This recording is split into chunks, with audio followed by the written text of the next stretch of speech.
Wajah parlemen periode 2014 hingga 2019 diperkirakan tidak akan lebih baik dari periode saat ini. Selain pemilu 2014 adalah pemilu terburuk soal politik uang. Mereka yang lolos banyak yang hanya mengandalkan popularitas. Bendahara Umum Partai Golkar Setia Novanto diprediksi kembali melenggang ke Senayan dari Dapil Nusa Tenggara Timur dengan lebih dari 84.000 suara. Namun ketua fraksi Partai Golkar di DPR ini tengah dibidik KPK atas dugaan keterlibatan dalam perencanaan dan anggaran proyek IKTP senilai 5,9 triliun rupiah. Setia yang sudah 3 periode menjadi anggota dewan kerap tersangkut kasus besar. Sebelumnya, nama Setia tersebut dalam kasus suap anggaran PON 2012 di Riau. Pada 1999 bersama Joko Chandra, ia ditetapkan sebagai tersangka kasus pengalihan hak tagih Bank Bali. Tapi ia selalu lolos. Yang dapat rapor merah itu misalnya ada Setia Novanto di NTT 2. Orang ini bahkan juga dalam banyak kesempatan dan di media massa juga disebut-sebut mempunyai begitu banyak kasus. Tapi sudah berapa kali terpilih dari daerah pemilihan NTT. Bagi saya mudah sekali untuk menjelaskan misalnya kondisi pemilih NTT yang hampir sebagian besar masih miskin.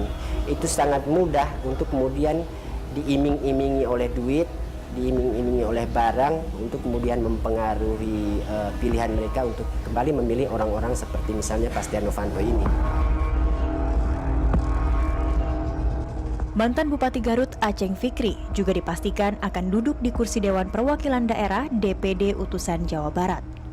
Untuk maju jadi wakil rakyat, Aceng yang dipecat karena kasus nikah kilatnya dengan ABG Garut mengaku hanya mengeluarkan 285 juta rupiah. Aceng dan Setia menjadi bagian wajah DPR mendatang.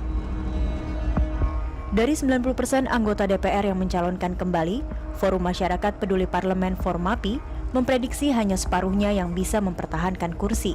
Sisanya diisi wajah baru yang belum jelas rekam jejaknya. Dan orang-orang seperti ini yang kemudian akan mengisi parlemen 2014-2019.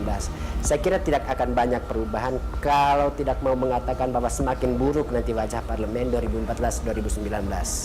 Karena kemudian orang-orang yang mengisi parlemen memang banyak orang-orang baru, tapi orang-orang baru ini juga orang-orang yang sama sekali tidak punya pengalaman, orang-orang yang sama sekali juga masuk dunia politik bukan karena dia sendiri mau atau dia sendiri punya idealisme yang ingin dia perjuangkan, tapi hanya karena pertimbangan misalnya ingin mencari jabatan, ingin mencari pekerjaan, ingin mencari nama. Orang-orang seperti itu yang kelihatannya akan banyak mengisi wajah parlemen. Formapi menyebut pemilu 2014 paling buruk soal politik uang. Data Bawaslu juga merekam separuh dari 500 caleg DPR yang menang di pemilu legislatif, sebagian besar main curang dengan politik uang. Ini yang menjelaskan mengapa ada caleg terpilih yang tidak pernah dikenal sebelumnya.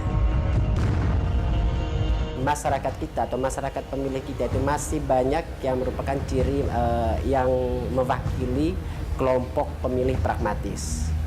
Jadi mereka yang memilih hanya berdasarkan pertimbangan faktual yang terjadi, yang instan. Misalnya berapa duit yang dibawa oleh caleg itu, kemudian pilihannya ditujukan untuk calon itu.